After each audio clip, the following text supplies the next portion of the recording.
Hey everyone, welcome to our Tuesday edition of the Orange and Brown Talk podcast. I'm Dan Labbe along with Mary Kay Cabot. This is another Hey Mary Kay edition of the podcast with questions from our Football Insider subscribers. Cleveland.com/Browns, the blue banner at the top of the page to get involved in that. All right, Mary Kay, let's start here. We did touch on this yesterday, but now things are official. Things are going to start moving. Jonathon Gannon did, in fact, get the job with the Arizona Cardinals. This impacts the Browns on a number of levels because it means the Bengals still have their defensive coordinator. That is significant. But directly for the Browns, it probably means, as you reported on Monday morning, that they're going to be looking for a new quarterbacks coach, as Drew Petzing is very likely at the top of Jonathon Gannon's offensive coordinator list. Yeah, and I think that's pretty significant.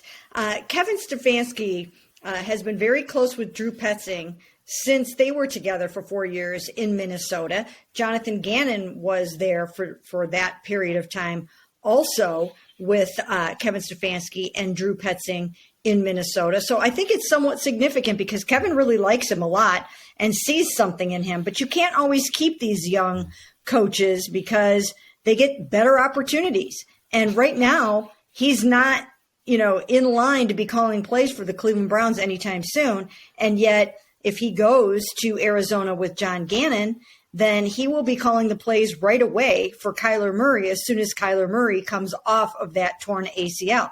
Now, the interesting thing about that is when I did the takeout on Jonathon Gannon, by the way, congratulations to Jonathon Gannon, the former St. Ignatius star, for getting this job as head coach of the Arizona Cardinals.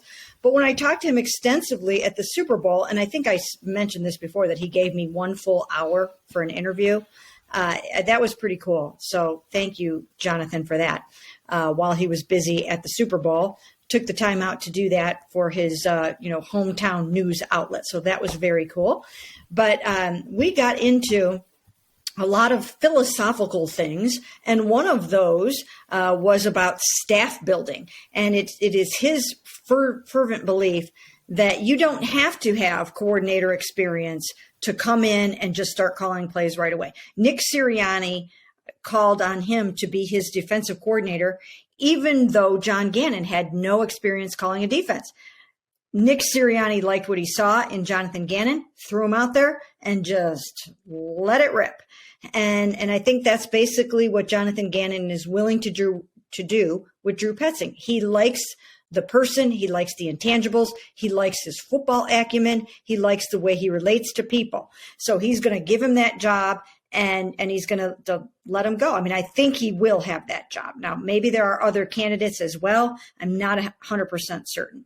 But that, of course, then does open up the quarterback coach job, as we talked a little bit on yesterday's pod about. It opens up that job for Cleveland and Deshaun Watson.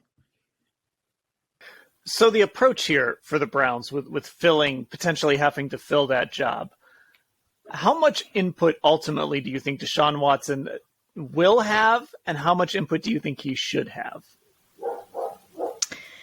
I don't think it would be the worst idea in the world if he did have some input. In fact, as I mentioned yesterday, the name Quincy Avery came to my mind. Now, again, that would be a completely out-of-the-box hire, and I doubt the Browns have even thought about it because he's more of a private quarterbacks coach guru kind of guy, more so than an NFL assistant coach type of coach. But sometimes thinking outside of the box can get you somewhere.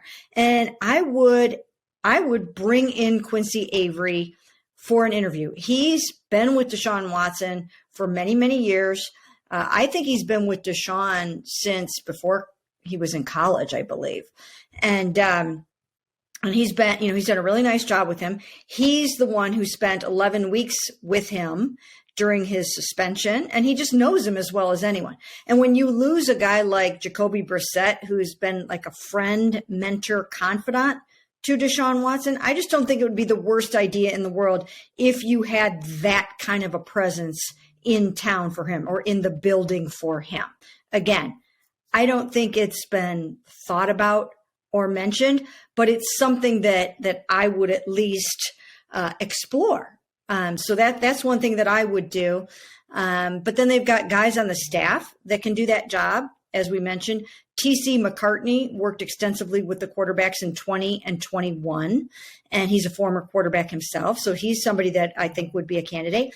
Chad OShea, initially I didn't have him in my story yesterday, and it's because I kept thinking that Chad OShea was going to go somewhere and be an offensive coordinator, and he still might. I mean, who knows? Who knows? Somebody might still try to hire him for a role like that. But what we do know is that he did not get the Ravens job. That went to Todd Monken, former Browns offensive coordinator. So that's another bit of news that impacts the Browns today, that Todd Monken will now be over there in Baltimore, being the offensive coordinator, replacing Greg Roman, coaching up presumably Lamar Jackson, running the show over there, and trying to beat his former team.